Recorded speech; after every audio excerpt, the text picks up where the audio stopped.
and they lived at Cadogan Road.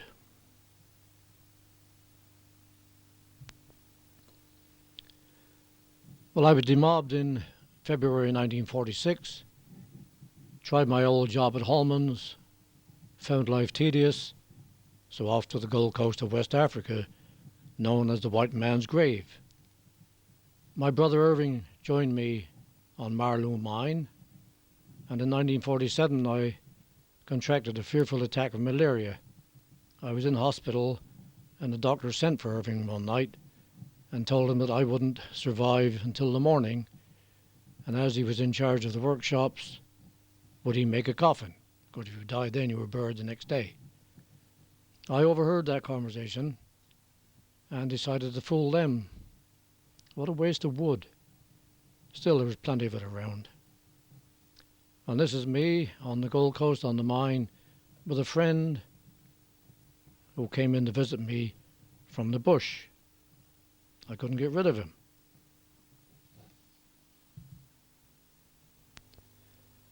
Travelling on foot around the mining camps were these traders from the northern Nigerian Hausa tribe. They carried trunks on their heads with all sorts of things for sale, souvenirs, and often beautiful carpets and carved items. The thing was to wait until they were on their way back, when they would sell very cheaply. I had several excellent carpets for just a few pounds, and this one was offering me an animal skin, but as I told him, look, I've got my own.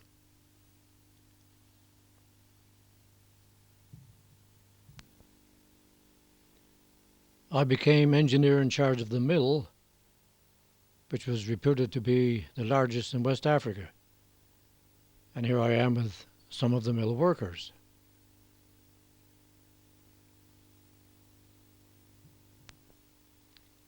And on Marlou, the late 1940s, with my son John. I drank the beer.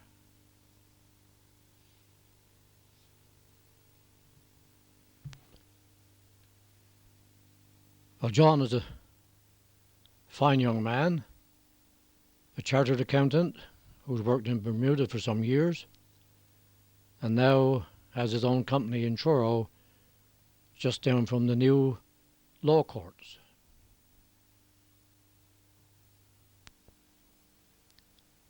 In 1951, I decided to leave Marlou for pastures green.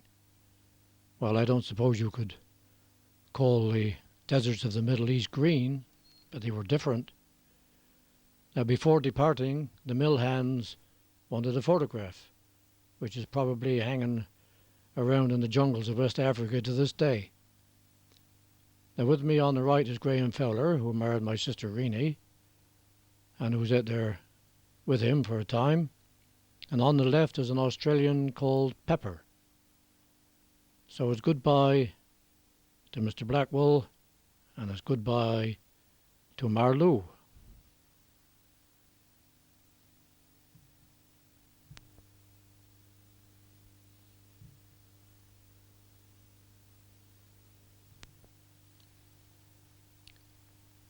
Well, off to savour the delights of Arabian Nights in Kirkuk, northern Iraq, and working for the Iraq Petroleum Company.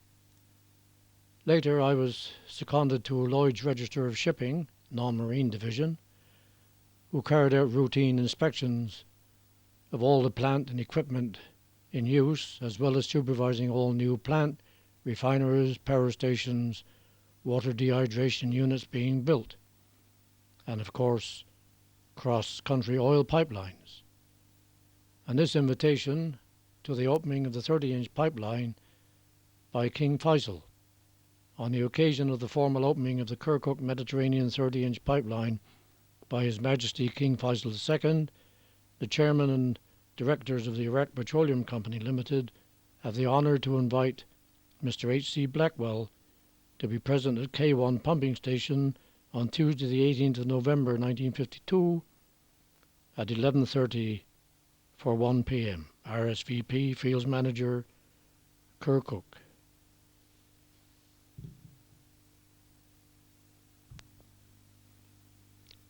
My duties took me to all the countries where the company operated, from Lebanon, Syria, Jordan, Iraq, Bahrain, Qatar, and the crucial sheikdoms of Dubai and Abu Dhabi. And here I am in Kurdish country, northern Iraq, which has been in the news of late. Now, my Kurdish bodyguard, who went around with me, armed with his wicked-looking knife, the kukri, stayed with me because strange things could and did happen to unwary people in those parts.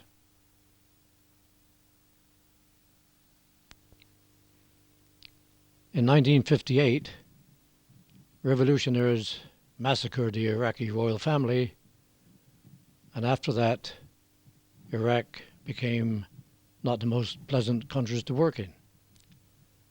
So I was transferred to Qatar in the Persian Gulf as the company's senior engineer surveyor.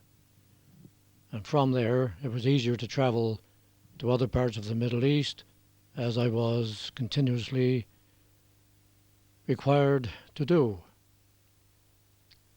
And in Qatar, I married June, an Australian nurse from near Sydney, and who worked for the oil company.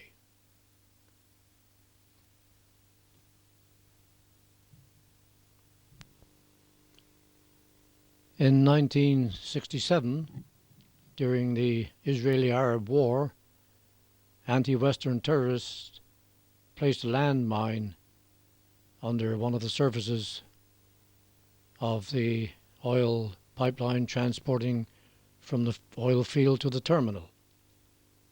This caused a bit of a mess, and I was called on to carry out the repair.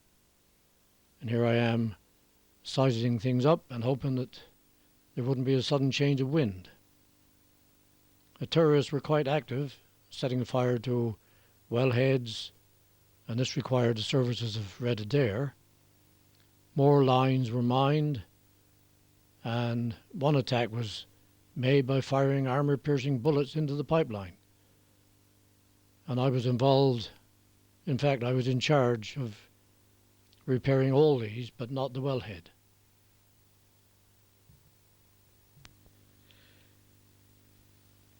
Well, in 1974, having reached the age limit, I had to retire, and this letter from 33 Cavendish Square in London: Dear Mr. Blackwell, now that you have retired, I write to express my appreciation of your services to the company over the last 23 years. Throughout that time, you have always placed the interests of the company foremost, and the consistently high standard of your work has been an example to all those with whom you were associated, earning you both their respect and their friendship. Your many friends in the company, both overseas and in London, would, I am sure, like to join me in wishing you and your family all happiness in the years to come. Yours sincerely, Geoffrey Stockwell, the Managing Director of the Associated Oil Companies in the Middle East.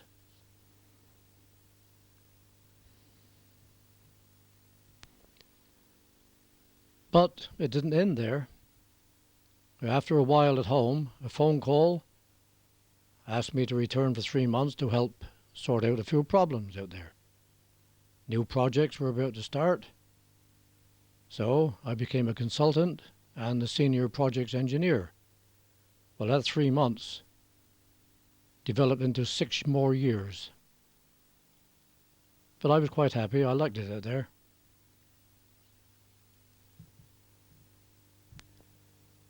And when I eventually retired in 1982, a friendly sheikh gave me some antiques that had been in his family for years. They weren't a bad crowd, the Arabs down there.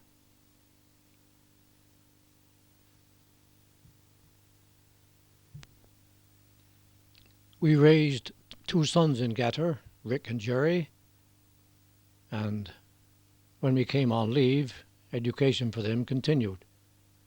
And there's a school at Beacon over for the day, about 1972.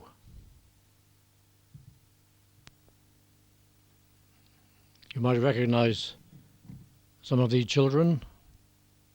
The one in the blue shirt there in the middle is my son Rick.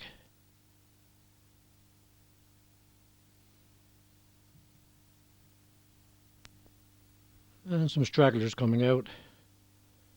And there's Jerry at the back. Second one in from the left.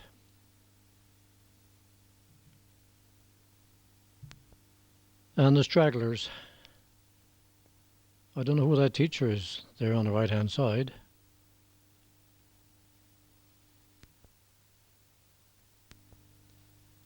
Mother's outside the school waiting to pick them up. And Marion McGeorge is there with Rena's granddaughter Ruth in the pushchair. Ruth is Linda's daughter and of course Rena's granddaughter, and on holiday from Australia. And in the garden is my uncle Romney Timmins. And a day at Culdrose with their Uncle Irving.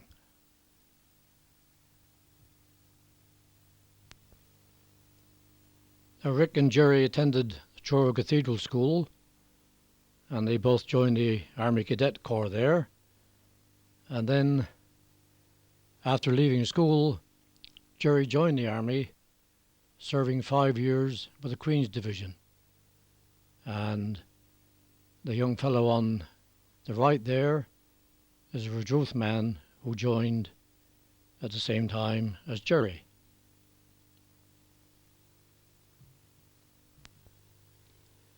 In 1989, before the Gulf War, Jerry joined the French Foreign Legion and trained as a paratrooper. He is back row, third from the left, and they are shown here after passing out ceremony.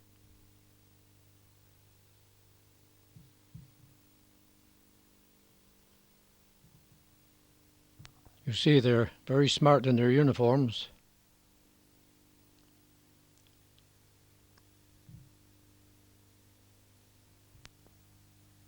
And here he's taking a break from maneuvers somewhere.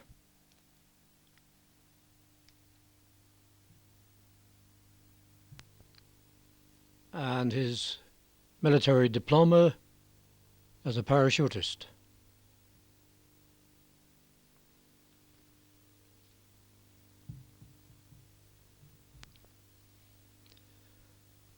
Well, Rick attended the Cameron School of Mines from 1985 to 1988, obtained a Bachelor of Engineering degree in mining engineering.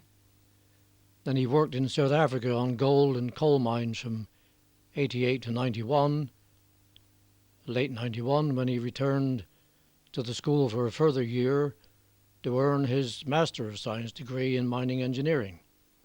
And he obtained this late in 1992. He is now back in Johannesburg as a mining consultant. And there he is with his cap and gown. We visited Rick at Evander, which is about 80 miles east from Johannesburg, in 1990. We stayed in South Africa for 3 months, but here you see it's home from home. Camborne Road, courtesy of ex-Cameron School of Mines men. Well, the Blackwells have held the stage for quite a time, so now we must show you some other Beacon families. You will all remember the Hampton family of Cadogan Road.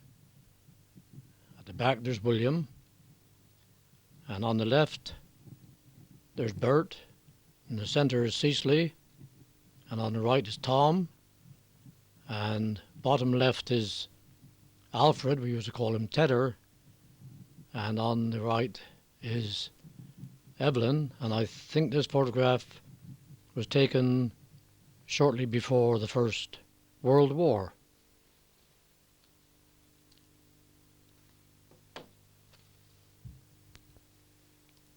Now this is a splendid family group of the Hampton family, taken just after the First World War.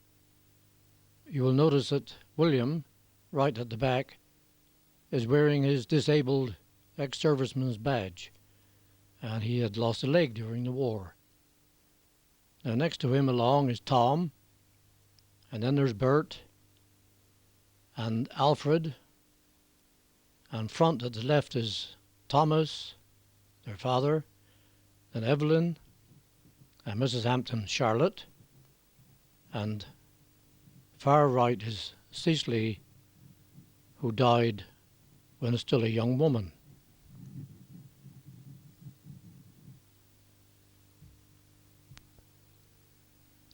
This is Beacon Cricket Club, winners of Junior League Trophy and the Cook Challenge Cup in 1927. And insets at the top of the picture, there on the left is R.F. Thomas, and on the right is Joe Ford, the captain. And the top row, there's Tommy Williams, who was the umpire, and Reggie Veal, Percy Williams, and then there's Gordie Ford, and Willie Hampton, who was the team secretary. And there's John Yorn, and Stanley Veal, J. Vivian, and Richard Abraham Thomas, W. Eddy, and E. Wills, umpire. And sitting on the left is Stanley Dunn. Then there's Bill Goldsworthy, Harry Thomas, Bill Biddick, who was the vice captain, then Tom Hosking, Ewart Thomas, Freddie Vivian, and in the front on the left is Tom Andrews, and on the right is R. Penberthy.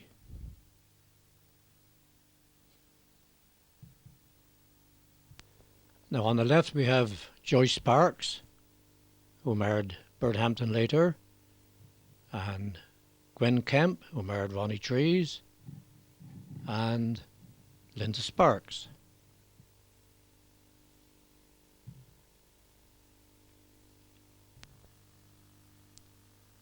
And this photo strikes just the right note, with Joyce Sparks, third lady from the left, strumming on the old banjo. And this is Bickford's dance band in the early 1930s.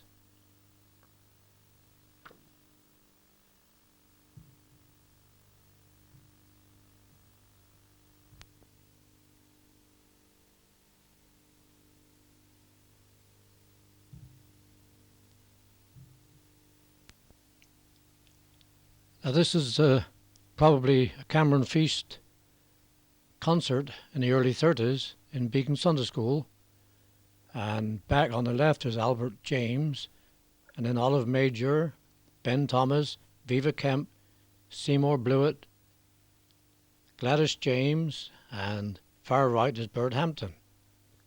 And seated on the left is Dorothy Richards, then Sidney James, Violet Noble, and Nicky Truscott.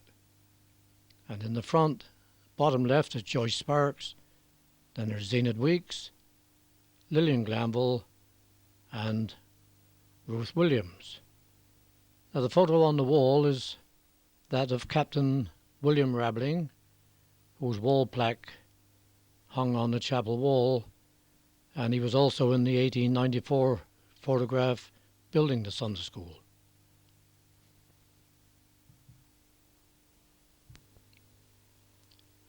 In April 1934, Bert Hampton married Joyce Sparks. And in this wedding group, left to right, is little Pauline Blewett, who was a bridesmaid.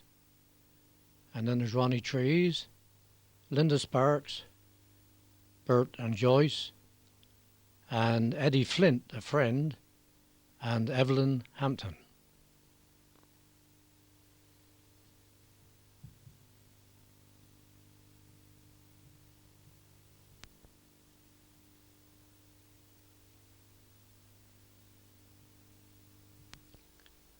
And here's Joyce and Bert with their son, Treve.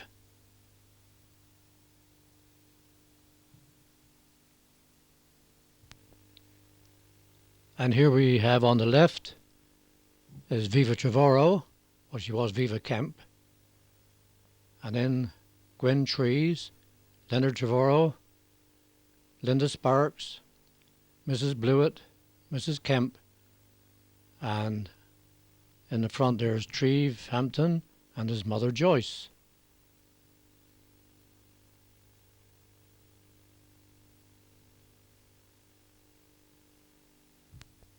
And this is Walter Charles, looking young and bright. Walter was a demon bowler for Beacon cricket team.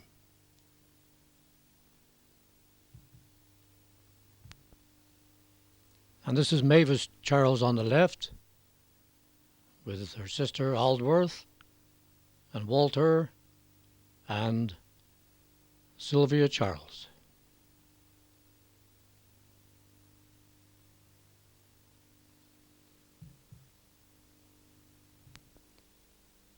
And this is the wedding day of Walter Charles and Winifred Oates at Treslothan Church.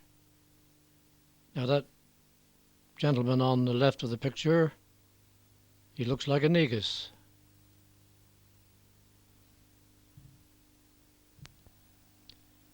Well, here's a happy group of people,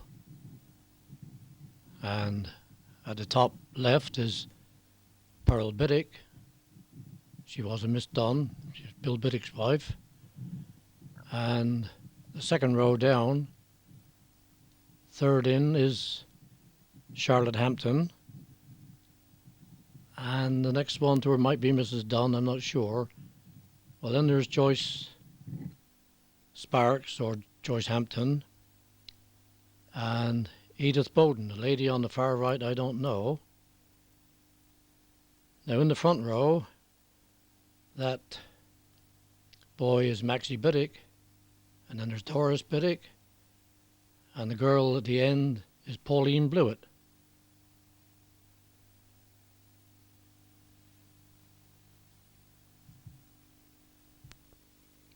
Lillian and Stanley Dunn at Penzance.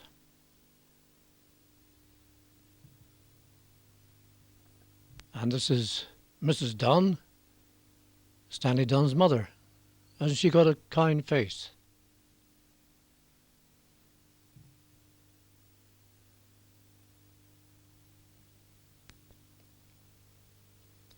Now on the left of this group is James Arthur Thomas, and then Mary Williams, Raymond Thomas, and Lottie Webster. Lottie and Mary were sisters. And in the front there's Cecily Thomas and Grace, her mother, and at the bottom right there is Cecil Thomas.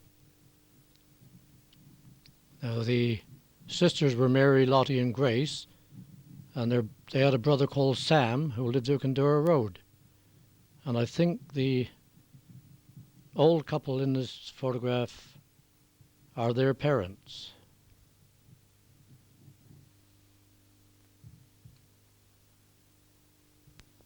Cecil Thomas.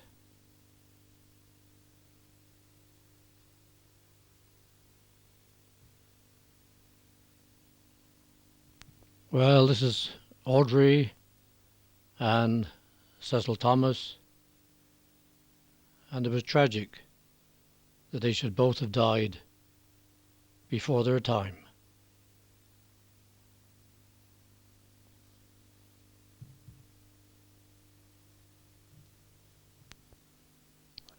Cecil Thomas, with his wife Barbara, his son Michael, and daughter Jill.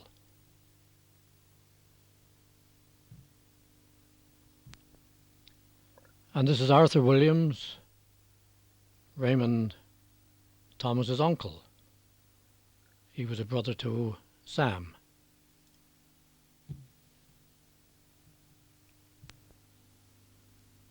and Raymond and Barbara Thomas.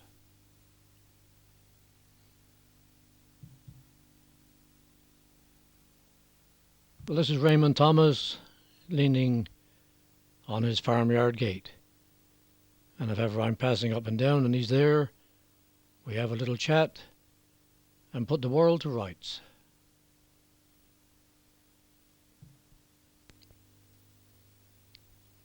Now at the back there's Tedder Hampton and Percy Williams, and the middle row, left to right, is Joyce Hampton, Nancy Dean, and there's Ruth James and Zenith Weeks, and maybe Linda Sparks, but I'm not sure the lady on the far right, but she could be Mrs. Dunn. And the front row is Tom Hampton and his wife May just beside him, or just behind him rather.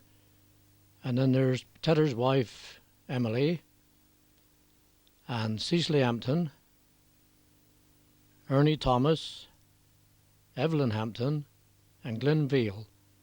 And in the front is Doris Biddick.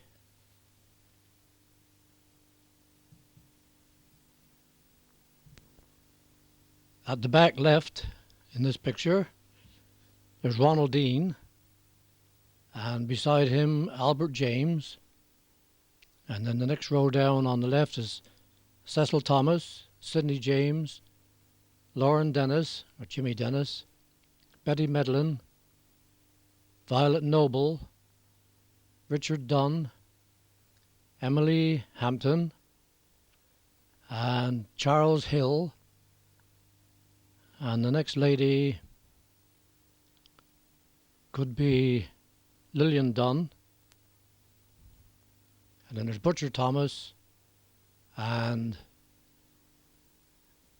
the man on the far right is Jack Edwards, who was the organist, and I think maybe the choir master as well. And in the front there is Arthur Kemp. And right at the back you can just see the head of Nicholas Truscott.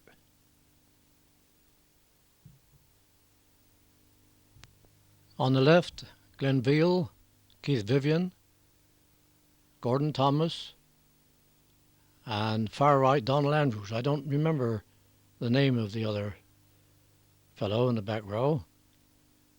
And the two boys in front, I think, are the Fall boys who used to live up at the top of 4th Street.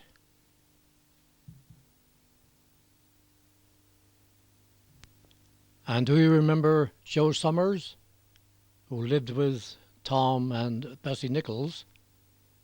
Well, he's on the left, and his brother Matt is here with him, with Betty Nichols, I think. Now, Matt was badly wounded at the Anzio beachhead in Italy and lost a leg.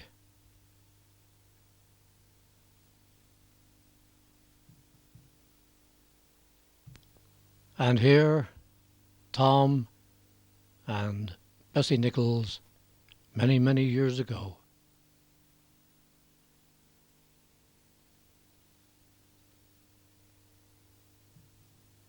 Dennis Nichols, the elder son of Tom and Bessie, always a pleasant character, but unfortunately he died just about a couple of years ago.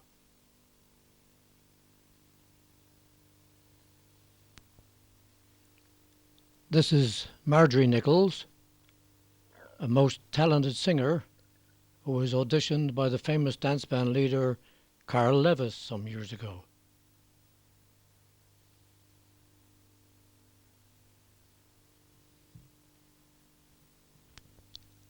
And do you remember Chrissy Dennis, who lived in one of the houses by the Pendarvis Arms?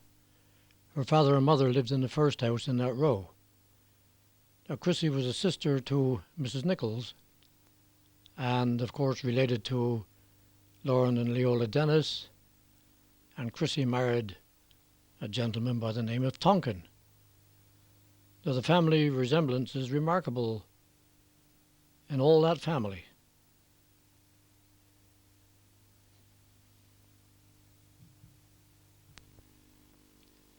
This is Camborne Junior Band, about 1930, with their trophies. At tallest and about centre in the back row is Bill Simmons, who lived at Cadogan Road, and second along to the left is George Clements. And just below him and a little to the right is Ben Simons, who used to live down Dave Goodbye. And to the right is the boy Hocking, who used to live over at Tulcarn. And in the front on the left is Telfer Kent. And can you hear the sound of a distant drum? Seems to be coming from the far left. Ah yes, it's Donald Kemp beating his side drum.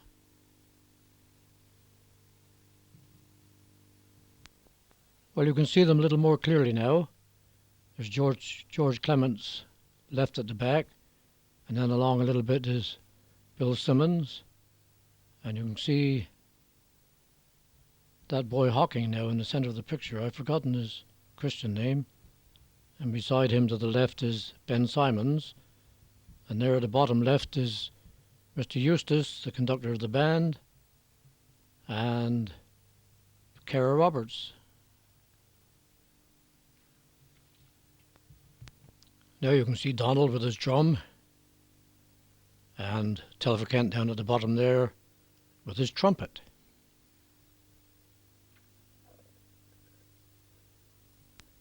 You know this young fella. His old man, he blawed in that band.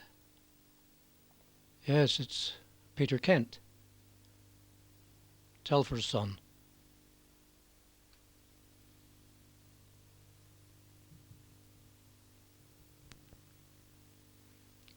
Extra, extra, read all about it. Secret plane in a barn in Cornwall. The placards outside newsagents everywhere gave out the headlines a year or so before the Second World War.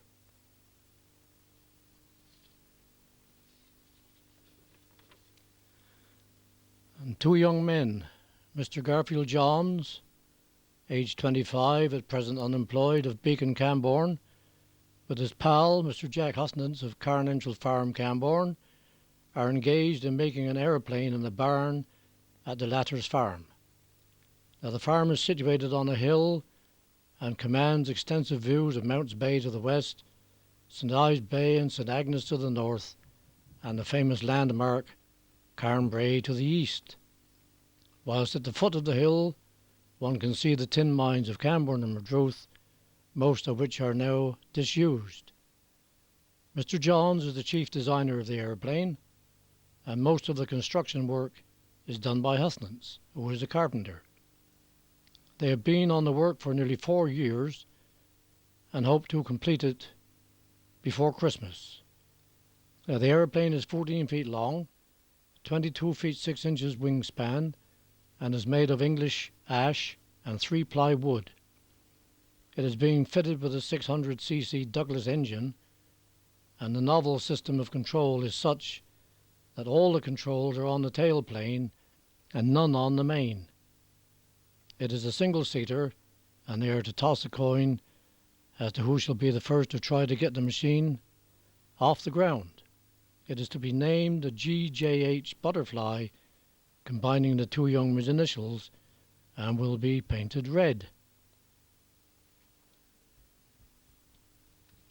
Presumably to cover up the blood. Well, the engine came from Howard Bennett's motorbike, and the plane flew a short distance and crashed. Now, someone had miscalculated Newton's laws of gravity, but to my mind, they had a wing but fell a bit short with the prayer. So there's Garfield on the left and Jack on the right, and there's a part of the wing resting on supports. Well, they tried, and we still had the Spitfire.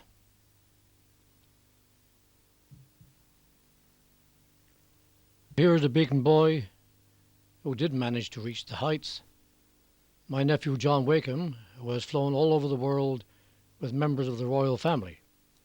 He was chief technician in the Air Force and awarded the Royal Victorian Silver Medal in the 1984 honours lists. He has served 10 years with the Queen's Flight, and he was appointed manager of the Andover flight. In addition to assuming servicing responsibilities, he allocates planes in response to requests from the royal households. Now, John Wakeham played rugby for the Royal Air Force against the Army and the Navy at Twickenham, and he also played for Camborne, but John is now retired, at least from the Air Force.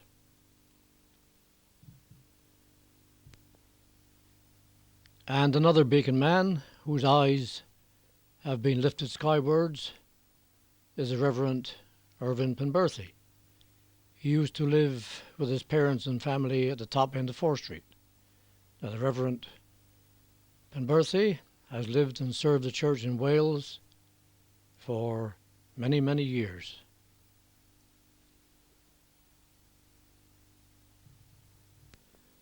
The James family, Sydney on the left, and there's Mrs. and Mr. James, Nellie, and Albert, and Gladys. And they too lived in 4th Street, not far from the Penberthys, from about 1930. And Albert, of course, married Ruth Williams.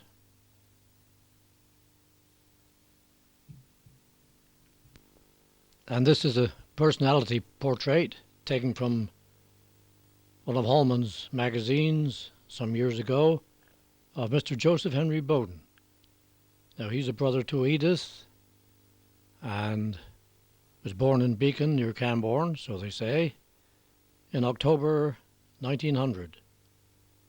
And when he was 14 years of age, he entered the machine shop of the Climax Company at Carnbray, where he was employed for 8 years. And then Mr. Bowden emigrated to the United States in 1922 and worked in the motorcar industry and pressed die factories of Detroit, Michigan for a period of 6 years. He returned to Cornwall in 1928 and he was employed at Holman's No. 3 Works. Now, his mother celebrated her 90th birthday in June 1959, and you might remember the photograph of Conduro Road with the tea treats. Well, I think that Joseph Henry was one of the young children in that photograph, and his mother inside the garden gate.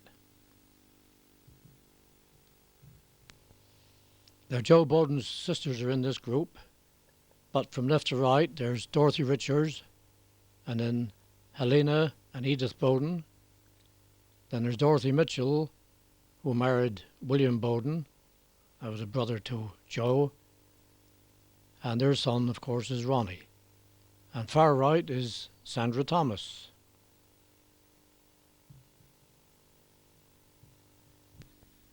At the back on the left is Laura Hampton. She was Bill Biddick's sister. And then there's Mrs. Bowden and my aunt Janie Williams, Barna's widow. And front left is Mrs. Veal, Ruth James, Eve Climo, and over there in the distance is my uncle Romney Timmins.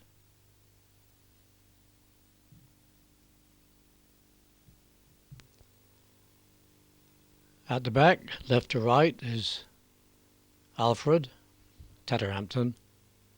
Then there's Evelyn and May was Tom Hampton's first wife. Then there's Tom and William, and William's wife Laura, and she was Bill Biddick's sister. And then far right is Bert Hampton. And the two small children on the left are Cecily and Sylvia. And then there's Tedder's wife Emily, and little Roy Hampton, the grandmother Charlotte, And there's Harold Hampton, who was Bill and Laura's son. And Treve is on his mother's lap. And she, of course, is Bert's wife, Joyce.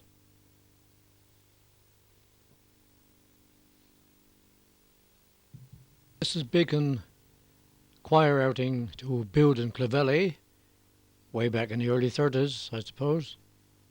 And I'll read out some of the names. There's Gwen Trees, Audrey Thomas, May Pascoe, Ken Pascoe, Leslie Moyle, Phyllis Nichols, and behind her is Jack Thomas. There's Gladys Curnow, Richard Dunn, and then there's Ruth Williams, Tom Wake, Violet Noble, and the last is Mrs. Ellis, I think. And in front of Ruth is Zenith Weeks. And far left is Jack Edwards, the choir master. Then there's Elsie Main, Cecil Thomas, and behind him is Ronnie Trees, Ronald Dean, and Donald Kemp, Joe Moyle, Cecily Hampton, I think, and Gwenny House, and there in the front is Arthur Weeks. And this was taken outside the Clovelly lifeboat station.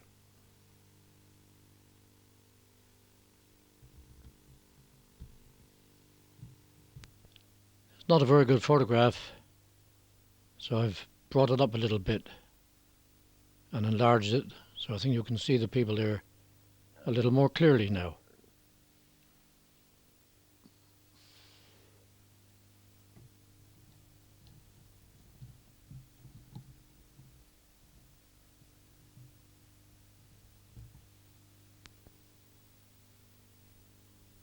And do you remember old Billy Rule?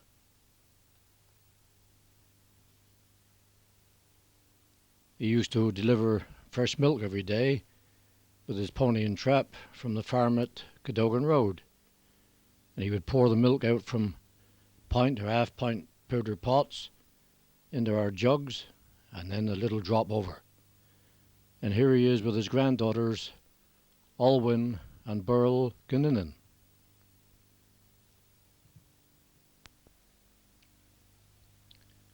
Willie Gunninan married Billy Rule's daughter, and here they are nearest the camera at a luncheon. Maybe it was a wedding. And far left in this picture is Mr. Beckerleg and his wife, and far right there's Dorothy Richards, then Lily Dunn, Dickie Dunn, May, Kenneth, and Paul Pascoe.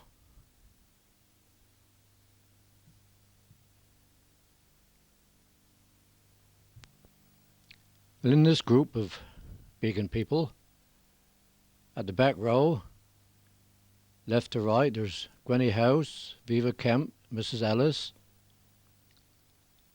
Cecily Hampton, Violet Noble, and there are 3 or 4 I'm not quite sure about there, but there's Jack Edwards, the organist, and on the far right is Tommy Andrews. And the middle row, there's Gwenny Truscott, I can see, and the second one along is Zenith Weeks, and Gladys Curnow, Owen Eva, Donald Kemp, Clifford Trevarthen, Tom Wake, and Alfred Main. On the front row, there's a young boy, I don't know who he is, and there's Beattie Thomas, Seth Moyle, and a man with a child. He could be Arthur Thomas, and there's Stanley Main and Freeman Webster.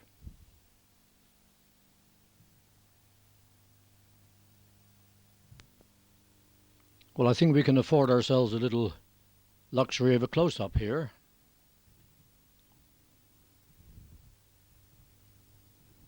And as I go along, you can make up your minds who they are.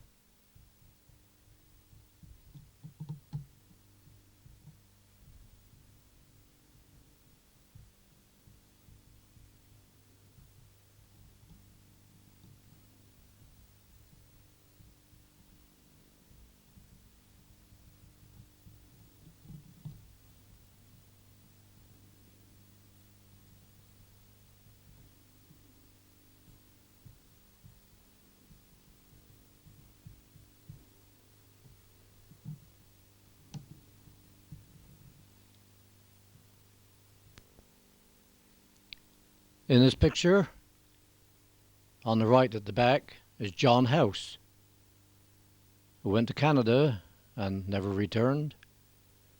And the girl far right is Gwenny, his sister. Now in the second row, and the second from the right, is Tedderhampton's wife, Emily, and the girl in the polka dot dress, Cecily Hampton, and the girl in front is Dorothy Williams, who married Percy Andrews.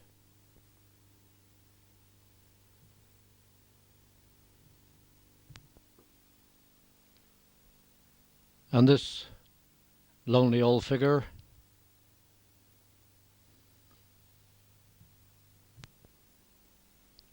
is Stephen House,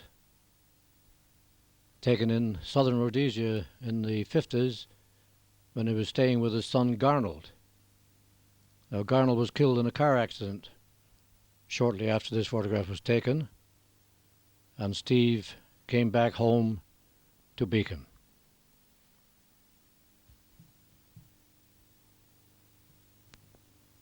Now, I wonder if you remember anyone in this photograph. Well, I can recognize the second in from the left in the back row was Juliana Wake, that's Tom's mother, and second in from the right is Mrs. Truscott, the mother of Nicholas and Willie, Gwen and Lily. Now the others in that photograph I'm not too sure about.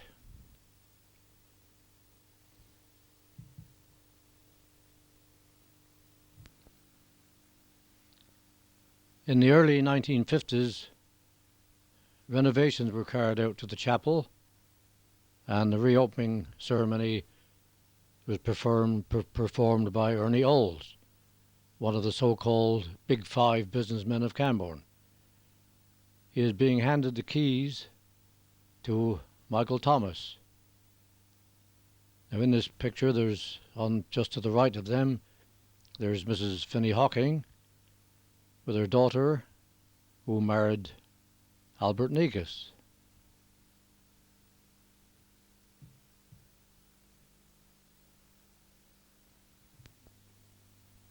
Well, I was a bit closer to them. I think the girl on the left there may be Janie Williams, but I'm not sure.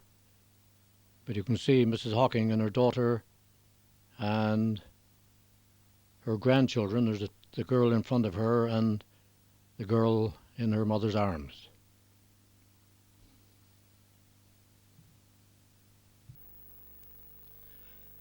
Nativity play in Beacon Chapel about the mid-1950s.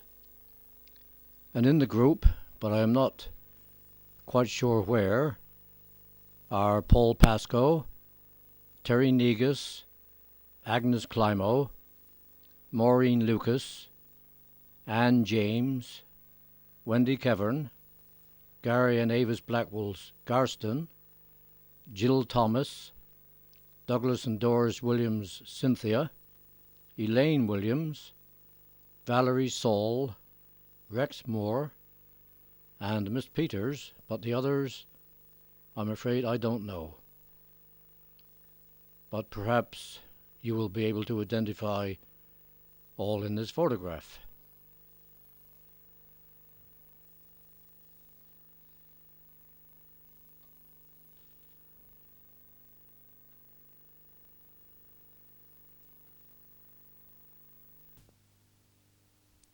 Well, for your delight,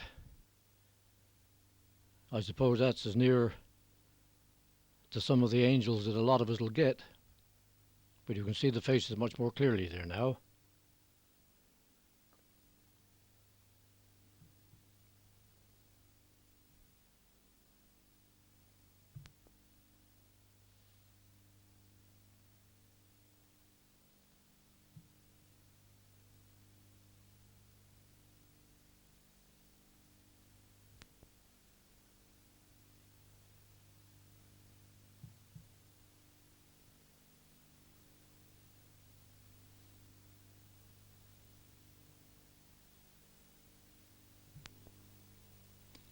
And about 1959 at Carbis Bay, Beacon Tea Treat.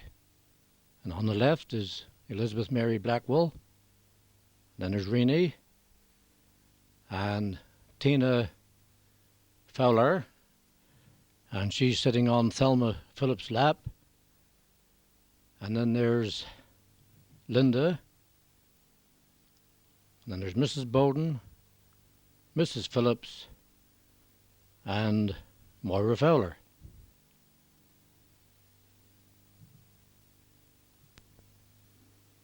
And this is my mother, Elizabeth Mary Blackwell, shortly before she died in 1962. And here she is with her granddaughters, Moira on the right and Tina Fowler on the left.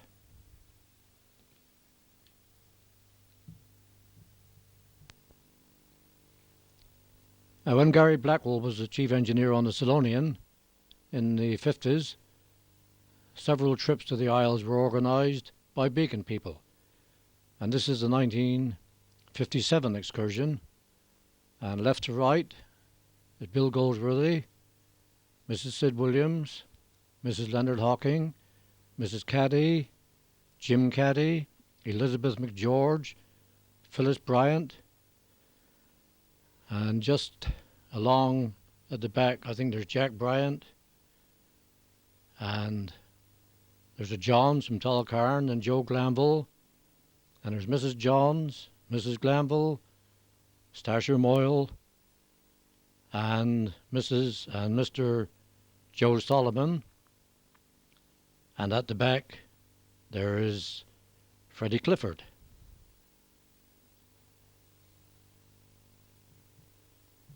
And this was the next year, 58.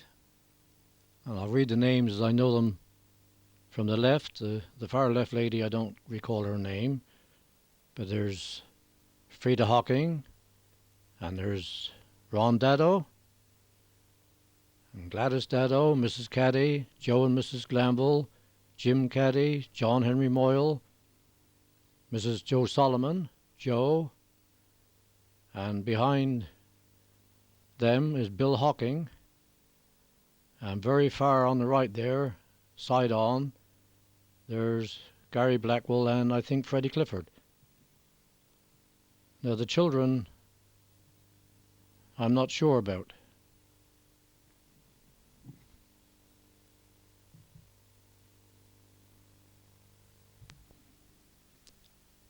And outside the Mermaid pub over on the Scilly Isles, left to right, in the far back there's Ronnie Bowden, Max Glanville, Leslie Moyle, Jim Lobb, Derek Biddick, and over the second one in from the right is Jack Edwards, and in the doorway there is a lady from Pingegan.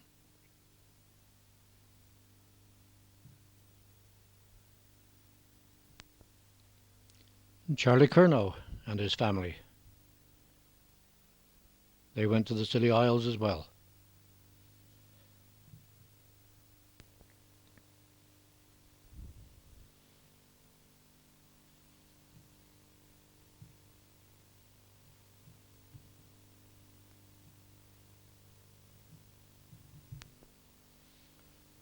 Well, no Scilly Isles trip for these people.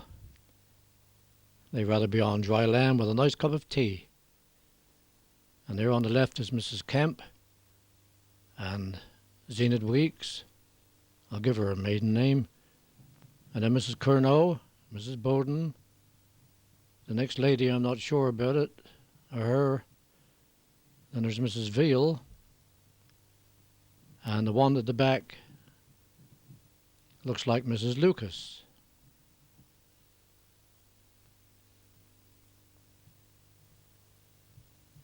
And my father and mother with Enid Solomon at St. Michael's Mount.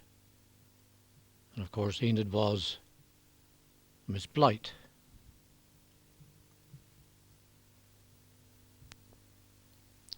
And here's a nice little couple, Mr. and Mrs. Curnow, down in the playing fields.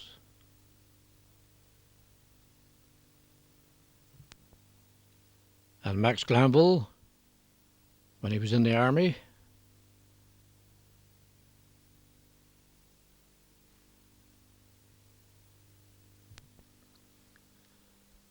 out of the army, but still with duties to perform, bringing up his daughter Sharon and holding on to a very thoughtful looking monkey.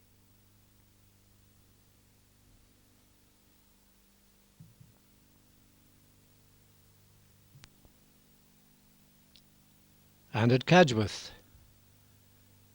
and on the left there's Millicent Eva, Ella Hampton, May Pascoe, Lily Trees, the next lady I can't call her name, Alverna Bowden, and Vi Biddick, that's Alverna's sister, and at the back on the left there's Tom Hampton, Tom Bowden, and Huey Biddick.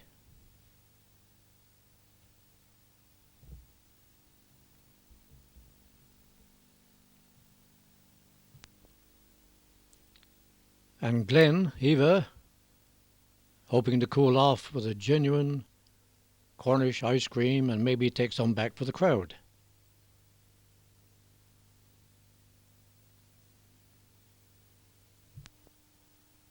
And patiently waiting in their deck chairs for this ice cream. On the left there's Willie Hawking, and in the back is Donald Kevern, taking life easy.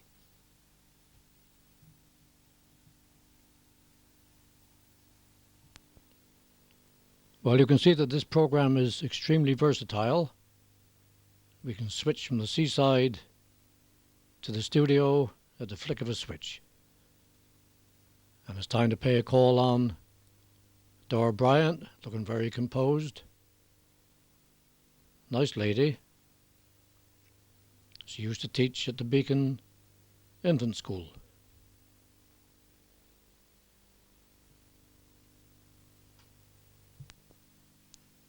And at the reopening of the chapel after the 1966 renovations, the second in from the left, in the front there's Mrs. Prudence Bagg, and then there's Miss Ford and Ben and Ada Thomas. In the front there's Mrs. Curnow, and at the back Gussie Bennett, and in front of her Helena Bowden, and at the far right is Mrs. Vivian.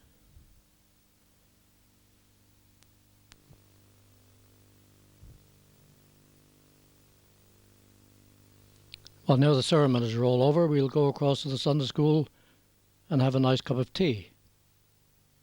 And there's Linda Sparks on the left, Betty Wills, and Ruth James.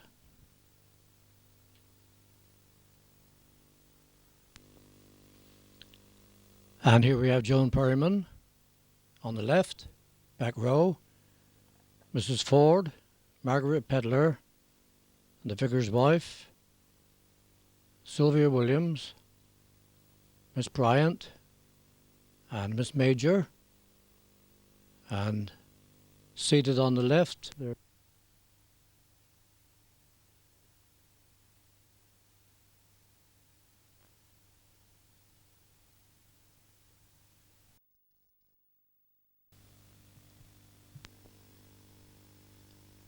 In 1967, when I was on leave, I had the honour of being elected president of Beacon Cricket Club.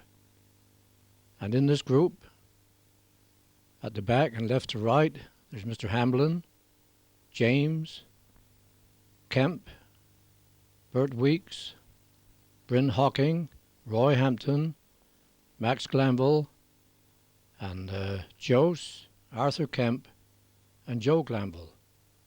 And seated, there's Michael Keast, David Piper, and myself as the president, Reggie Hawking, Alfred John Moyle, and in the front there's a young Brian Trees, and Alfred John Moyle's son.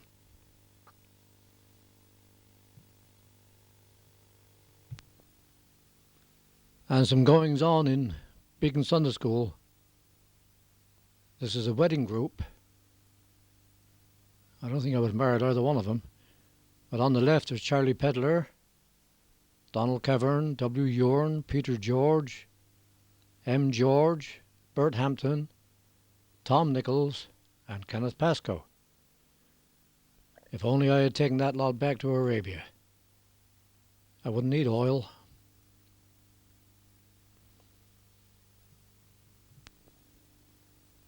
Well, you might notice now that there's no particular order of appearance for these photographs as they've come to hand, so I've put them onto the video.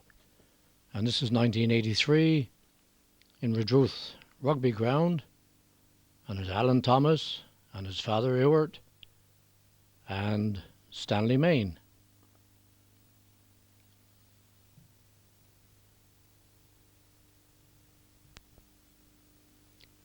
Pauline and Leonard Pierce.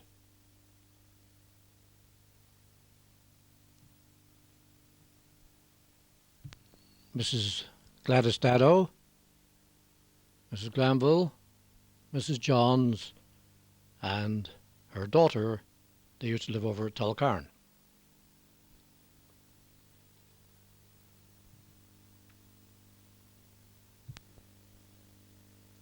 Photograph taken in Tulcarn Road, and there's on the left Tommy Dado and a lady I don't recognise, Mrs. Glanville and Joe, and in the back there's I think Ron Dado and the boy I don't recognise, but there's Gladys Dado, Tommy's wife.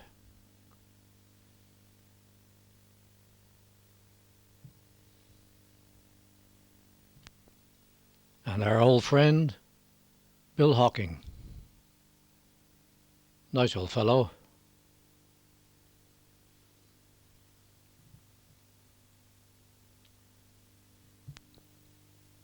And a friendly game of euchre in Beacon Pub. And back there on the left is Doreen Bowden, and there's John Henry Moyle, and Frida Hawking. She married a Gronert. And there's Arthur Kemp, just delivering his trump card, and a little piece of Freddie Moyle there. And far left is the late Max Hawking, and with his back to us is Roy Hampton.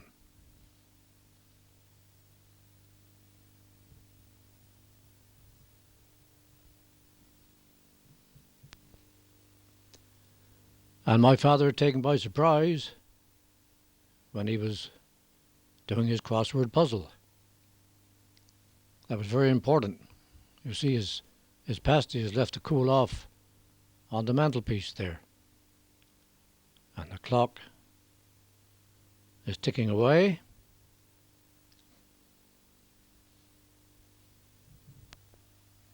And that clock was a wedding present from his friends at Climax, where he worked in 1908. And this photograph was taken in 1966.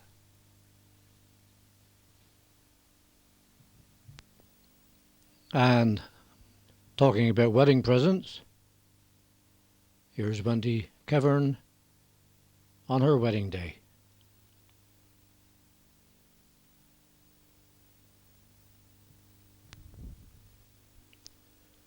Well, there's a nice wedding group with Raymond and Barbara Thomas, and Michael, Wendy, and Wendy's parents on the right. And I see there's a free house there, and nobody invited me, but never mind.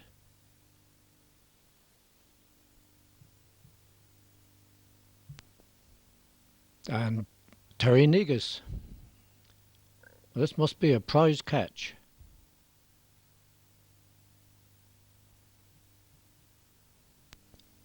Terry and Deborah Knott.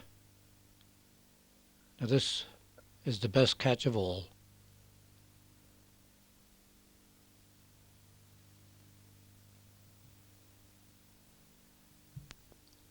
Patricia Ann Scoble, on the day that she married Paul Pascoe.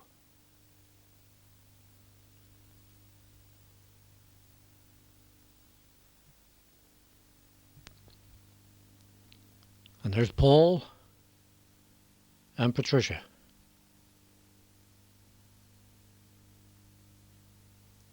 That's a nice wedding group.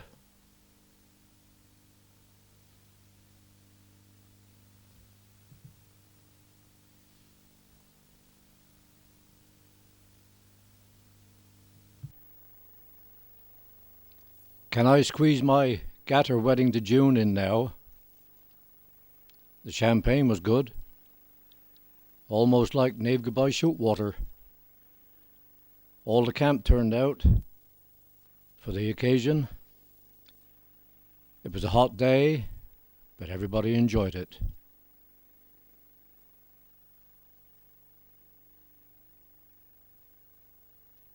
Well, it has been a tiring day.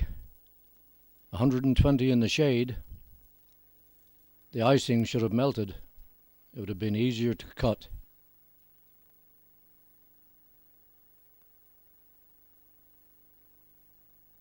This is Jill Thomas, the day she married Clive Richards.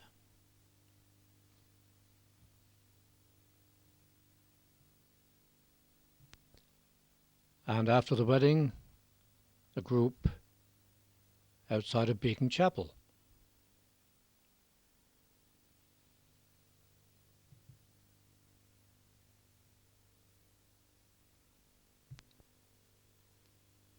Looks like Bill and Lily Cock are off to a wedding.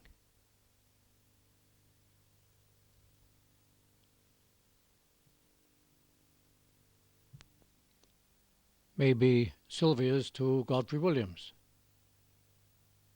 And here's Sylvia with her first son, Geoffrey.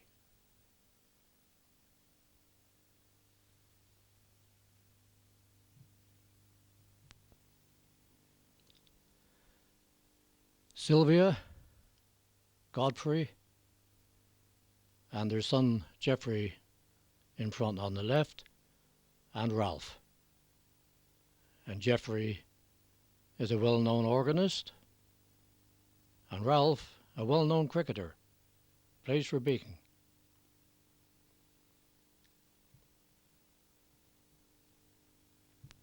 And where are Leonard and Viva Trevorrow going? Another wedding for sure, but whose?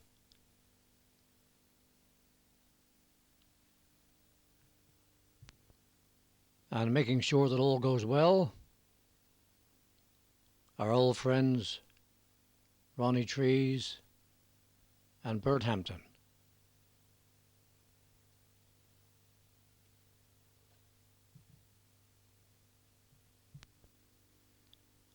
Early days of Carnival.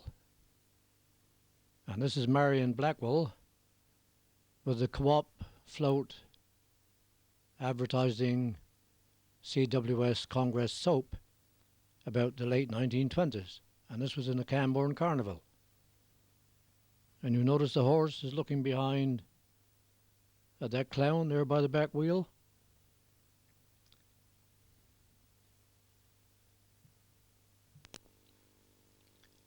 And what is this horseless vehicle driven by Fred Berryman, a Troon man, doing in a film about Beacon? Well, if you look closely, you'll see a Beacon man up on the left urging Fred to get him home as quickly as possible. And it's Gordy Ford. Now, Fred Berryman was a clever motor mechanic, and this vehicle was one which he designed to be converted from a lorry to a charabanc, or the other way around.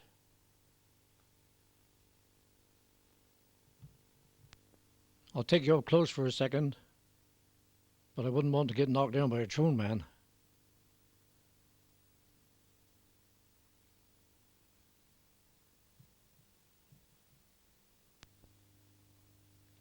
Well, all joking aside, and Fred's daughter Loveday and her husband John Ford came to Beacon to live, well, at least over Tulcarn Road, and they raised a family here.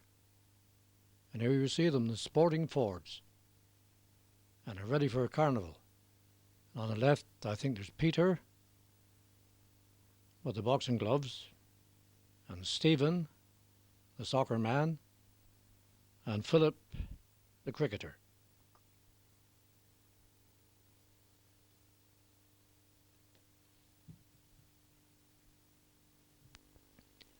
Well, maybe this was the carnival that they were in, somewhere around the late 1950s, and Linda Fowler is seated there on the left, and I think next to her is Charlie Curnow's daughter. The other two attendants, I'm afraid I don't know.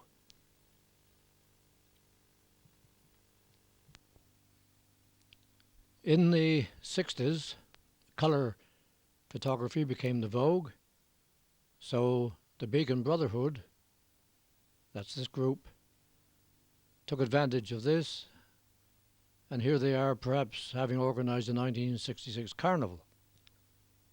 And from left to right, there's Ben Thomas, Kenny Pascoe, Mr. Keast, Sidney Williams, the chairman of Cameron Council, Eric Bray, Bill Cock, and Donald Kevern.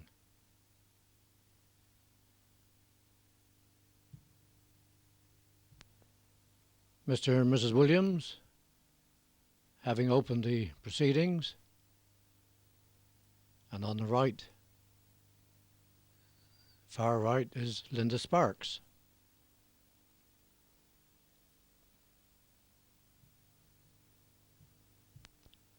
And sitting expectantly outside the pavilion, left to right, there's Viva Trevorrow, Mrs. Lily Cock, May Pascoe, Mrs. Kemp, that's Viva's mother. The next lady I don't know. Then there's Barbara Kemp, and in the window, I think it's Pauline Pierce on the left and Mrs. Kevern.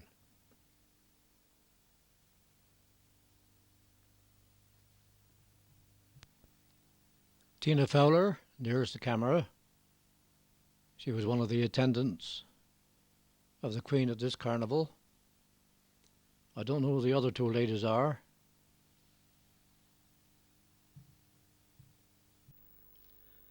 And Tina's sister Moira, with her yashmak, is beside Douglas and Doris Williams' daughter, Peggy.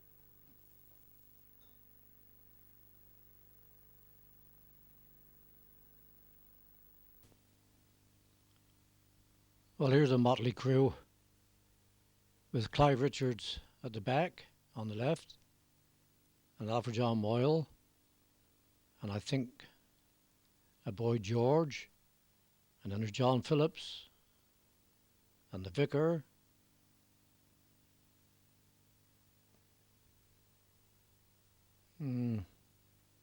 Joe Glanville is there with the ball, and Donald Kevern there at the bottom on the right.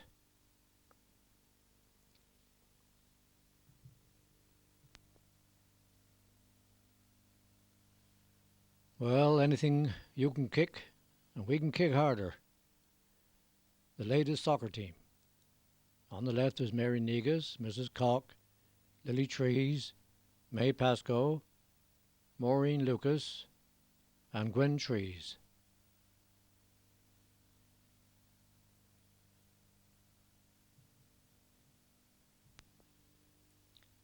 Well, this is another latest soccer team, all in colour. Well, I don't know them all there.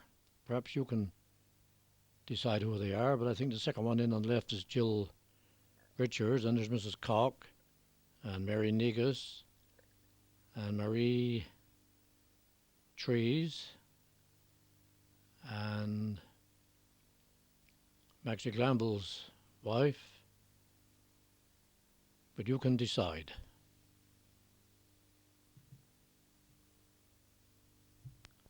Well, they wouldn't let this dear little maid play. They said that her boots didn't conform to regulations. Well,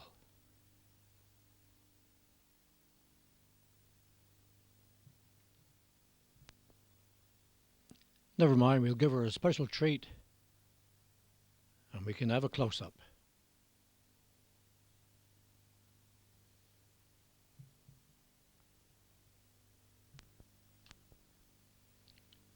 Do you recognize the academics?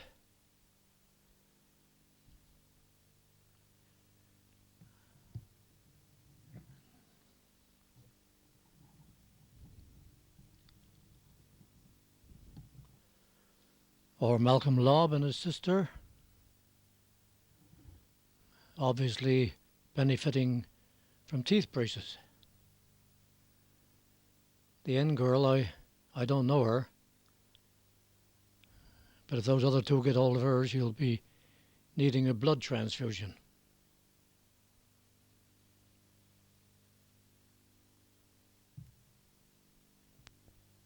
A couple of black and white minstrels. They're from the Hawking family. But which ones, I'm not sure.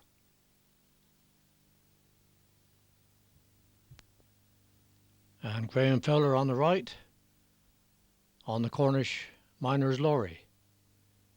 I don't know who that is on the left. And some other miners, and that's Romney Williams on the right.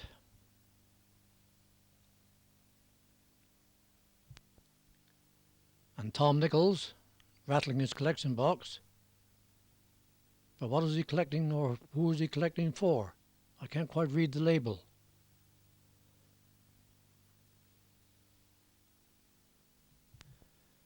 Well, there we have it. It's for Elsie Tanner of Coronation Street. Which reminds me, that was the name that we used years ago for the old sixpenny piece.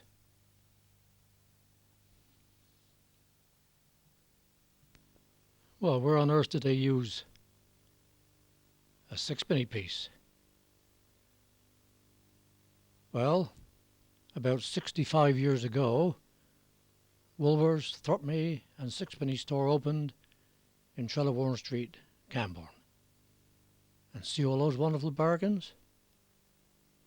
There's Alverna Hawking, second from the left at the back row, and she was worth a lot more than sixpence to Tom Bowden. And in the front row, third from the left, is Miss Yorn from Dave Goodbye, and she married Glenn Webb. I was about 9 when that store opened, and threepence was a fortune. And if I had 2 halfpennies to rub together, no magic genie would appear. Still, it was good to wander around the shop, and it didn't cost anything. You could always admire the staff.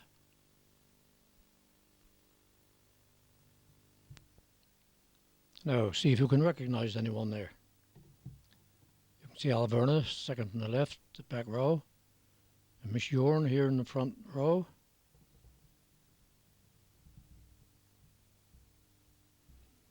There's a couple of Troon girls there, look.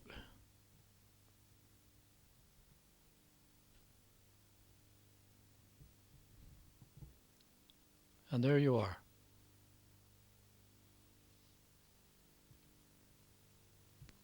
Back to carnival time in 1967, and the old timers. At the back there's Bill Cock, Graham Fowler, Bill Biddick,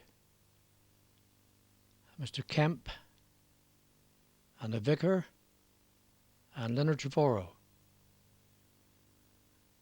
and Joe Glanville. And in the front left there's H.C. Blackwell, Benny Tremelling, Mr. Ellis, and Alfred John Moyle.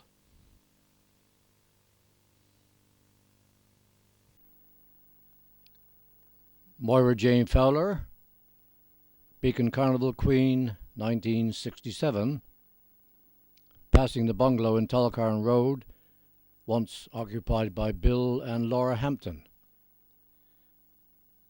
Now, I don't know who the two attendants are in the front, but perhaps someone watching this might remember them.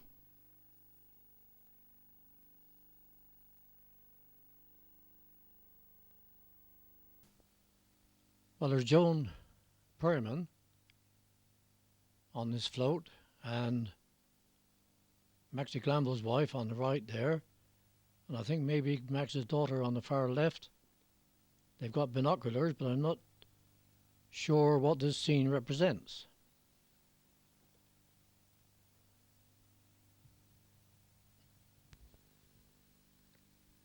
The 1975 Carnival, and crowning the Queen by Mrs. Jeffrey of Camborne.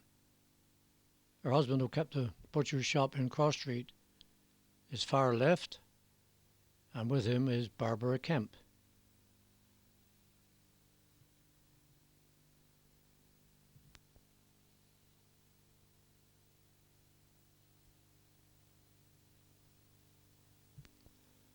Alfred John and Freddie Moyle. Well, they were still with us at that carnival time, but now they are missed by all who knew them.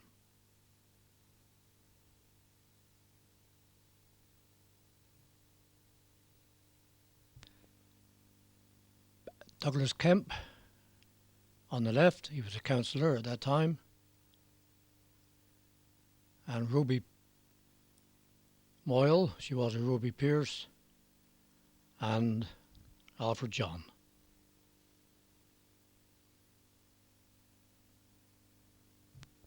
Well, after the crowning of the Queen, there was the village dance, and watched from their garden gate by Lillian and Romney Timmins and Mrs. Glanville.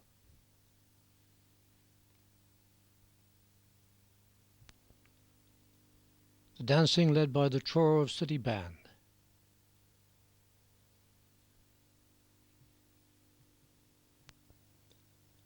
While leading the dance, Douglas Kemp and his wife, and then there's Maxie and Mrs. Glanville, and Charles Pedler and his wife. The others are a little bit too far away for me to recognise. And up by the Sunday school, waiting for the dancers, is Bill Biddick and his brother, home on holiday from America.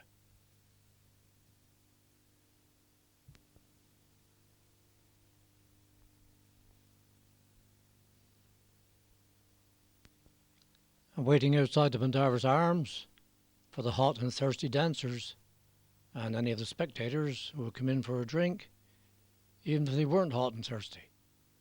Well, there's Bernard Caddy on the left, Jim and Ruth Lobb, John Henry Moyle, and a young lady.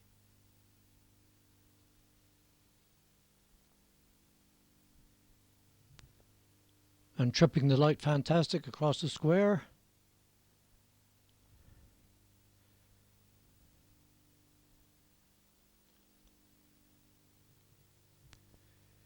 and a friendly wave from Mrs. Shepherd. She was our newspaper lady, and you might know that she was the daughter of a blind man colonel from Troon who lost his sight in France during the First World War.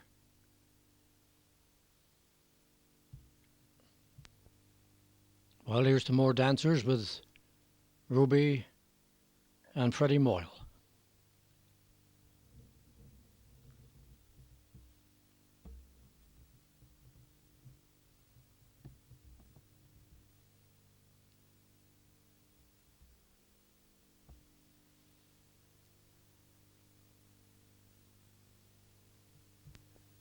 And on into 4th Street,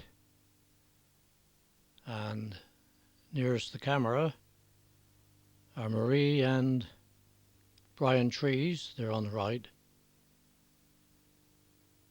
And you can see Ruth and Albert James in their doorway. And there's Douglas Kemp and his wife, and Max Glanville and his wife are further along to the left. And that row of houses there is what was known originally as New Row.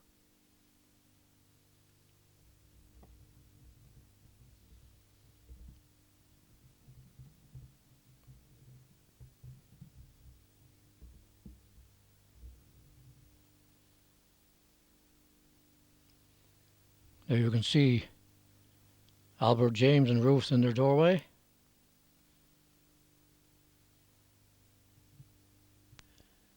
The judges ready to make their rounds of the contestants, and Douglas Camp on the right, Sidney Williams, and there's Mr. Mudd, who was our MP at that time, and next along in the front is Mrs. Sid Williams, and then Mrs. Mudd and their son.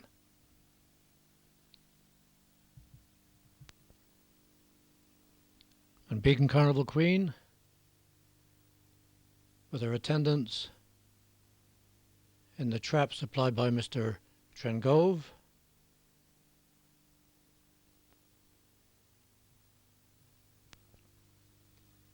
And the visiting Queen from Budok, with her maids of honour, and very nicely turned out.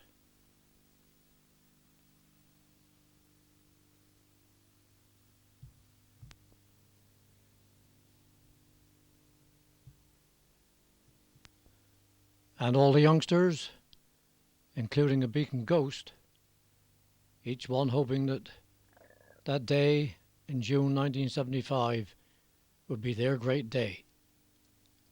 The ghost was unlucky. Nobody saw it.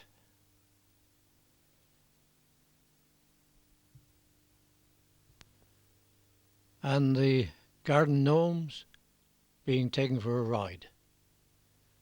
Well, anything is better than being stuck in a garden all the time. Or were they stuck in the mud? And on the left, a little young Dutch tulip and Johnny Onion Man from France. Flavour your pastas with my super French onions. I will, if you don't get them mixed up with the tulip bulbs. And the judge is wondering what the licorice all sorts would taste like. I think those two children there on the left are Michael and Wendy Thomas's two children.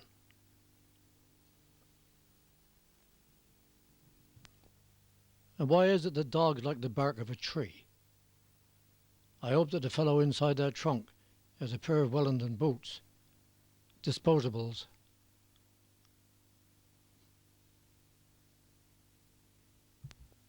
Barbara Kemp is about to have her palm read by Sweetheart Gypsy Rose, but is held up for a moment by the traffic warden. And Mary Mary, quite contrary, is in full bloom, and the turban boy, maybe Sinbad the sailor.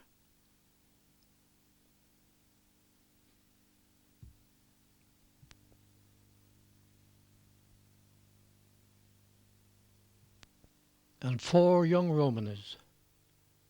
I wonder if any of them was wooed by the gypsy baron.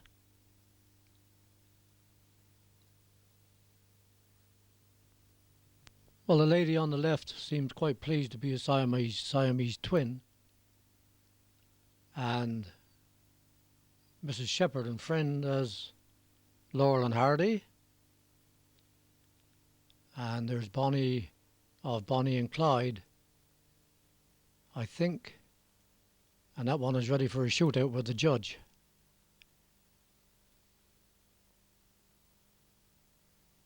While Arthur Kemp's daughter and Ron Dado dressed for Ascot. If that's the finishing post, then they came in number 9. Try again next year.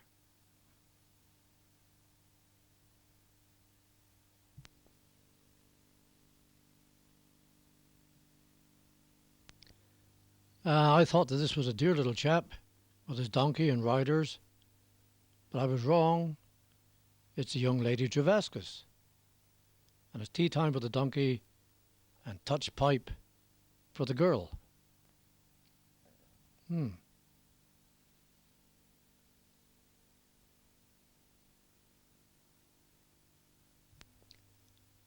What a pleasant scene.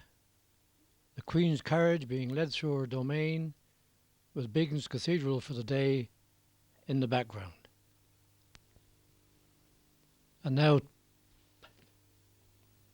turning out to Kildare Road, past the Sunday School, and in the background you'll see Bill Biddick there, and Jasper Broad, and the lady on the far right with her hand to her face is Betty Wills.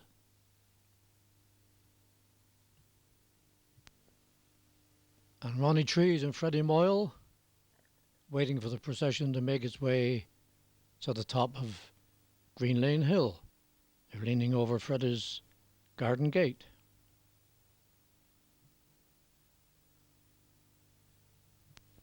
And when they reached the top of the hill, then they all came down again. And there's that Ascot lady again, but it seems that her companion, Ronnie Dado, has taken a taxi.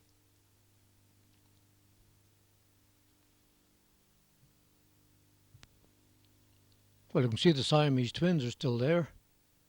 They gave each other a lift when the going got tough. And the little girl on the left.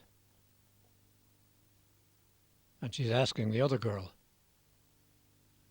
"And what are you supposed to be?" "I don't know," replied the long tresses. "It was ever such a long time ago."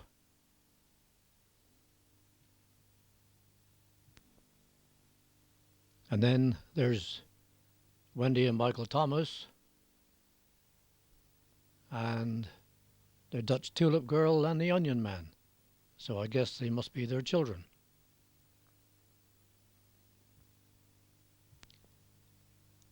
Well, there's Michael Hawking on the pavement, keeping an eye on proceedings, and maybe an eye on the Budok Carnival Queen.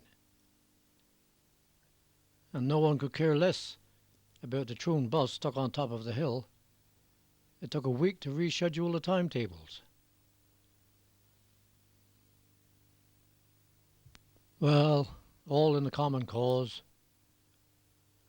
but I bet our carnival was better organised than the common market.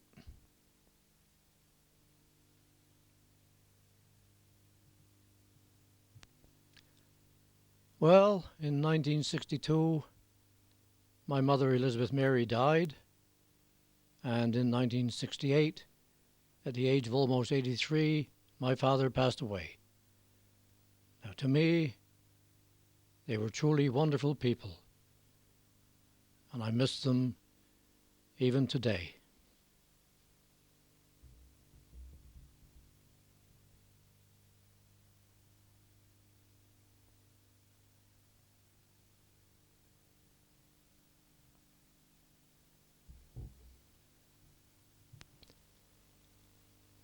It is in the nature of things that we must all make our peace with God, and so, in the evening of my life, and I hope it's a summer evening, because they last longer, I have prepared, albeit reluctantly, for my departure on the last journey. I have travelled far and wide, but this time it's going to be deep, and right here. Number 9. Just what the doctor ordered, and by the path, so that if it rains when I'm buried, mourners won't get their shoes wet. So if ever you pass that way along Troon Cemetery, drop a solitary flower. I'll enjoy it more while I'm still alive. Thank you.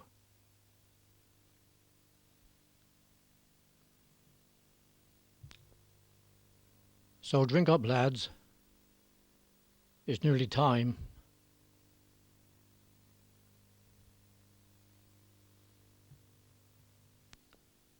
So let us end the day with a song, just like the old days, with Maxie Biddick, Farmer Hawking, and Percy Edwards over there in the background, Reg Hawking, Brian Eddy, Max Glanville, and just a glimpse of Godfrey Williams trying to get a note in.